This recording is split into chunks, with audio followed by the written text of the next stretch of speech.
Eureka! Nous allons voir ensemble comment réparer un trou dans un mur. Voici les différentes étapes à suivre. Il vous faut donc de l'enduit de rebouchage prêt à l'emploi ou de l'enduit de rebouchage en poudre si les trous sont plus importants, une spatule, un couteau à enduire, une brosse métallique, un grattoir triangulaire, du papier de verre grain 600, un aspirateur et une auge si vous avez choisi de l'enduit de rebouchage en poudre. Étape 1, préparez le trou. Avant le rebouchage et quelle que soit la profondeur ou le diamètre du trou, il est essentiel de préparer le support.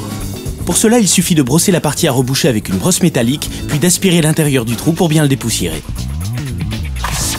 Étape 2, préparez l'enduit de rebouchage. Si vous avez choisi d'utiliser un enduit en poudre, voici la démarche à suivre. Versez la poudre dans une auge propre et d'un volume adapté pour pouvoir facilement mélanger.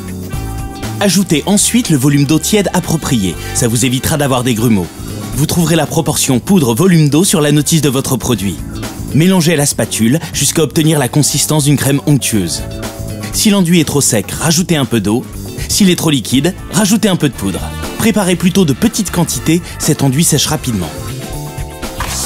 Étape 3, appliquez l'enduit de rebouchage.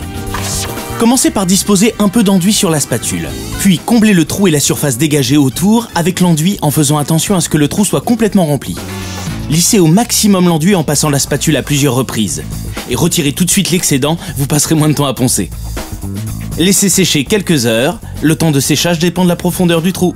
Soyez patient. Suivant la profondeur du trou, il est possible que plusieurs couches d'enduit de rebouchage soient nécessaires. Laissez sécher totalement. Comblez ensuite entièrement en appliquant une nouvelle couche d'enduit, puis lissez avec application et bien à plat. Étape 4, effectuez les finitions. Poncez légèrement la surface rebouchée et la zone autour avec un papier de verre fin, grain 600 ou 800. Si votre mur est irrégulier ou doit être peint ou recouvert de papier peint, appliquez un enduit de lissage par-dessus l'enduit de rebouchage et sur toute la surface du mur. Alors maintenant, c'est à vous de jouer. Sur Eureka.fr, vos questions sont entre de bonnes mains.